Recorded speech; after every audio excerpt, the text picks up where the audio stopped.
అందరికీ నమస్కారం. మీకు అందరికీ తెలుసు, విశాఖపట్నం నుంచి దుర్గ్ వయా రాయ్పూర్, అదేవిధంగా Durg to Visakhapatnam via Raipur Vande Bharat train అనేది ఇవాళ కేంద్ర ప్రభుత్వం వారు రైల్వేస్ ఇవాళ నుంచి ప్రారంభిస్తున్నారు. అయితే బొబ్బిల్లో వందే భారత్ ట్రైన్ యొక్క హాల్ట్ లేదని తెలుసుకొని నిన్న రాత్రి మన కేంద్ర మంత్రి వర్యులు సోదర సమానులు కింజరాపు రామ్మోహన్ నాయుడు గారిని శ్రీకాకుళం వెళ్లి కలవడం జరిగింది.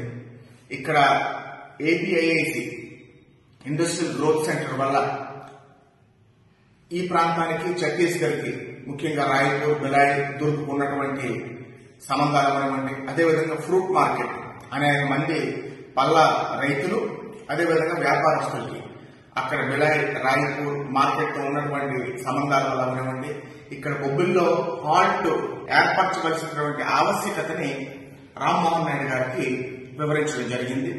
వెంటనే మరి డిఆర్ఎం గారితో చెప్పి చాలా సానుకూలంగా స్పందించారు. వెంటనే డిఆర్ఎం గారికి లెటర్ పెట్టమన్నారు, మెయిల్ పెట్టమన్నారు. అదేవిధంగా ఇవాళ పర్సనల్ గా కూడా ఆ డిఆర్ఎం గారికి రామ్మోహన్ నాయుడు గారు చెప్తా ఉన్నారు. అదేవిధంగా మన పార్లమెంట్ సభ్యులు కలిసి అప్పలనాయుడు గారికి ఈ సమస్య మీద చెప్పిన వెంటనే వారు ఇమీడియట్ గా డిఆర్ఎం గారితో మాట్లాడటం, డిఆర్ఎం గారు సానుకూలంగా స్పందించడం, అదేవిధంగా కలిసి అప్పలనాయుడు గారు కూడా బొబ్బిలి విజయనగరం పార్లమెంటు సభ్యులుగా వారి హోదాలో వారు కూడా వారి ప్రయత్నం చేస్తున్నారు.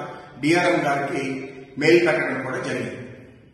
వందే భారత్ హాల్ట్ బొబ్బిల్లో ఎందుకు అంత అవసరం అంటే మన గ్రోత్ సెంటర్ వల్ల అవనివ్వండి, మామిడి పళ్ళ రైతుల వల్ల అవనివ్వండి, ఇతర అనేక కారణాల వల్ల, అదేవిధంగా రాయ్పూర్ లో చదువుకుంటున్నటువంటి మన విద్యార్థుల గురించి అవనివ్వండి, మన ప్రాంత విద్యార్థులు, అదేవిధంగా మన ప్రాంతంలో చదువుకుంటున్నటువంటి ఛత్తీస్గఢ్ విద్యార్థుల గురించి ఈ ట్రైన్ అనేది చాలా అవసరం. అయితే నిన్న జరిగినటువంటి సంభాషణలు, నిన్న జరిగినటువంటి మీటింగ్స్ వల్ల నేను చాలా సంతోషంగా మీకు చెప్పదలుచుకుంది ఏంటంటే, ఒక నమ్మకంతో అతి త్వరలోనే, ఎప్పుడైనా చెప్పలేను కానీ అతి త్వరలోనే వందే భారత్ ట్రైన్ అనేది బొబ్బుల్లో కూడా హాల్ట్ ఏర్పాటు చేయడం జరుగుతుంది, బొబ్బుల్లో కూడా ఆగడం జరుగుతుందని నేను మీకు చాలా సంతోషంతో సగర్వంగా తెలియజేసుకుంటున్నాను. దాని మీద జరగవలసినటువంటి ప్రక్రియని అతి త్వరలో పూర్తి చేసుకుని వందే భారత్ ట్రైన్ ని బొబ్బిల్లో హాల్ట్ ఏర్పాటు చేసే విధంగా అతి త్వరలోనే మీకు గుడ్ న్యూస్ తోని మీ ముందుకు వస్తానని మీకు తెలియజేసుకుంటున్నాను. అందరికీ నమస్కారం.